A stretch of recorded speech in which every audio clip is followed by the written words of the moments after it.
एक तरफ हम सब जानते हैं कि श्री राम को कैसे 14 वर्षों का वनवास झेलना पड़ा, फिर राम मंदिर की लड़ाई 500 सालों तक चली और उसके बाद अब जब भव्य राम मंदिर बनकर तैयार हो रहा है तो रामचरितमानस को जो 500 साल पहले लिखी गई उसको आधार बनाकर अब इस तरह की सियासत हो रही है। राम के नाम पर यह समय समय पर जो कुछ भी घटता रहा है उसको किस नजर से देखा जाए? नहीं, राम को लेकर की ये स्थिति नहीं है। ये राम को मानने वाले लोग हमारे देश में ज्यादा हैं, इसलिए राम को अगर पकड़ेंगे तो स्वाभाविक है कि राम को मानने वाले पकड़ में आ जाएंगे। इसीलिए राम सदा केंद्र में रहते हैं। राम का महात्म्य है इस देश में, इसीलिए राम चूंकि केंद्र में है, अगर विरोध करना है किसी को तो राम का करता है, समर्थन करना है तो राम का करता है। राम ही धुरी हैं, चाहे वो इस देश के धर्म की धुरी हो चाहे इस देश की राजनीति की धुरी हो, इस समय राम ही धुरी हैं। राम के नाम पर यह भी एक सच्चाई है कि भारतीय जनता पार्टी को कैसे फायदा हुआ और 2024 के बिल्कुल शुरुआती महीने में ही राम के द्वार खोल दिए जाएंगे आम भक्तजनों के लिए। तो क्या यह डर भी है विपक्षी दलों में? यही कारण है कि अब रामचरितमानस को आधार बनाकर अब शूद्र की बात कहकर इस तरह की पॉलिटिक्स की जा रही है। क्या यह बात समझी जाए या इसको किसी और संदर्भ में आप व्याख्या देना चाहेंगे?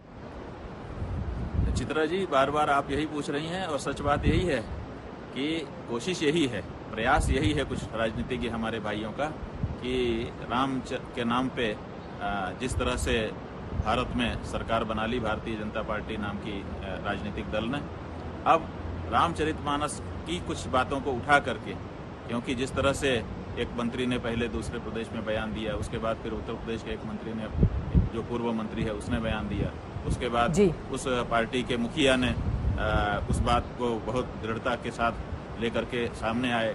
जिस तरह से उनके कार्यकर्ता वक्तव्य दे रहे हैं कि साहब हमारे साथ ऊपर अन्याय हुआ है, अत्याचार हुआ है।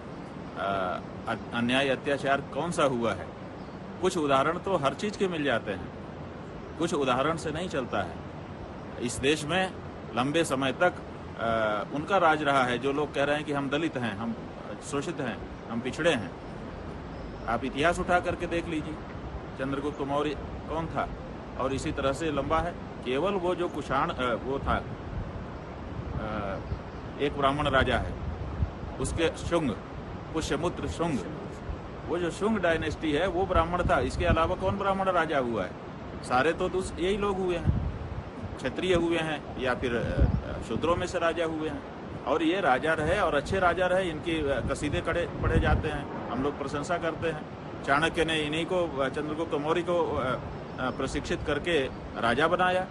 तो ऐसी परिस्थिति है कि इतिहास को तोड़ा जा रहा है, मरोड़ा जा रहा है, अपने अनुसार बनाया जा रहा है और हिंदुओं में विभाजन करके सत्ता का सपना देखा जा रहा है।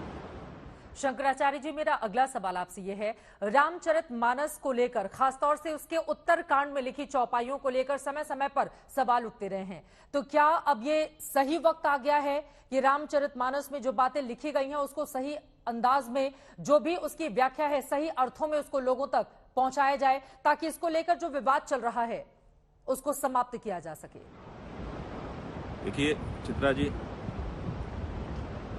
ग्रंथकर्ता जिस समय ग्रंथ लिखता है वो अपने आशय अपने शब्दों के माध्यम से प्रकट करता है, लेकिन किस अर्थ में किस शब्द का उसने प्रयोग किया ये केवल वही जानता है, दूसरा कोई नहीं जानता है। उसके बाद होता क्या है कि व्याख्याता आते हैं और वो अपने अपने ढंग से व्याख्या करते हैं। अब व्याख्याता जो भी व्याख्या कर ले, जब सकारात्मक दृष्टिकोण हमारा होगा तो हर पंक्ति का एक अच्छा व्याख्यान हो सकता है और जनता उसको स्वीकार करके एक रह सकती है।